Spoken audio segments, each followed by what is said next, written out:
Today I'm going to be making red velvet cake, and I'm doing this because Valentine's Day is around the corner, and this is a very good recipe you can make to surprise your friends and loved ones.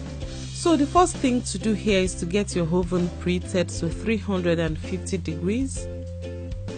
Then I'm going to grease and flour two 9-inch baking pan, and I'm going to set them aside.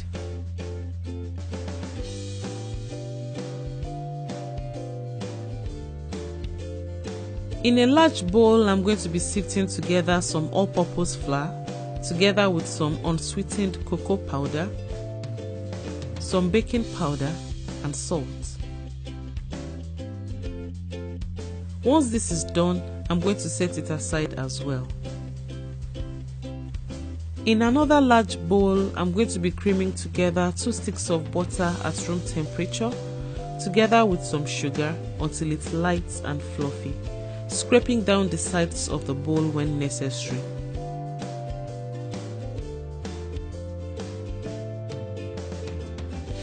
So at this point, I'm going to be adding the eggs, and I'm going to be adding this one at a time. And I will be creaming this mixture together until each egg is fully incorporated. And this should take about 30 seconds or thereabouts.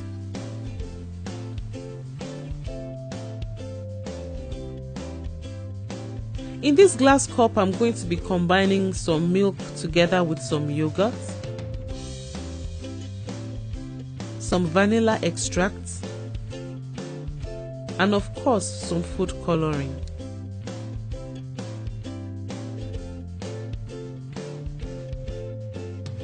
Give this a good mix and set aside as well.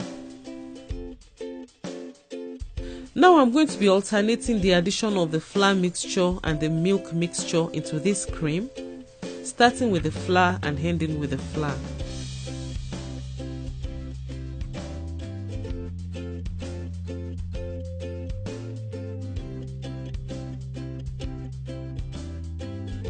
When everything has been well combined, use a spatula to gently fold the cake batter a couple of times, just to ensure that everything is well combined.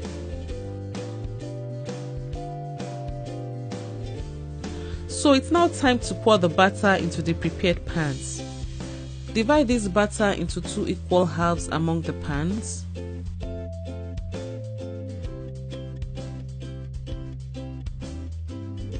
Now level this up a little bit and bake for about 25 to 30 minutes or till a toothpick inserted in the middle of the cake comes out clean. Once the cake is done, leave it to cool completely before frosting it. Now for the frosting, I'm going to be whisking together some milk and flour in a pot over a medium heat until the mixture is thickened.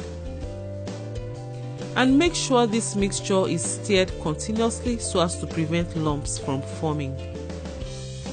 Once you get a thick consistency like this, remove it from heat and pour it inside a bowl. Then add some vanilla extract and mix that together.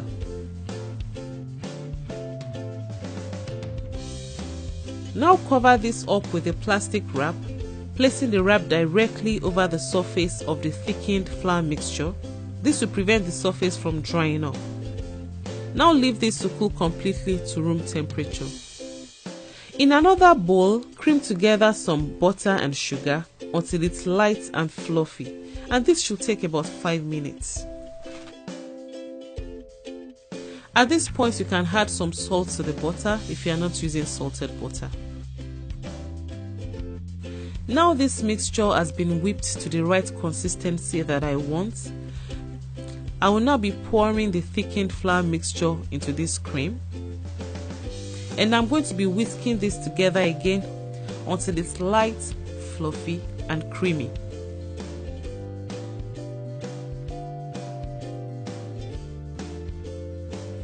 And that is it for the frosting. So let's now frost our cake. Slice off a thin layer off the top of the cake to create a flat surface.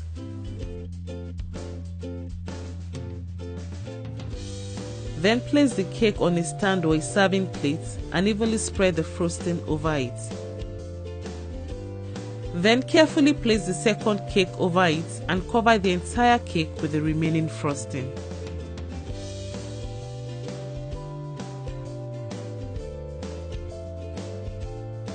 Once you've done this to your satisfaction, now crumble the thin layer that was sliced initially over this cake and dress it the way you want it.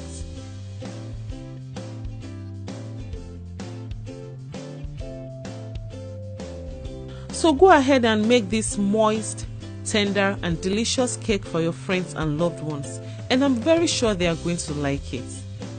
Thank you all for watching, and I'm going to talk to you shortly. Enjoy.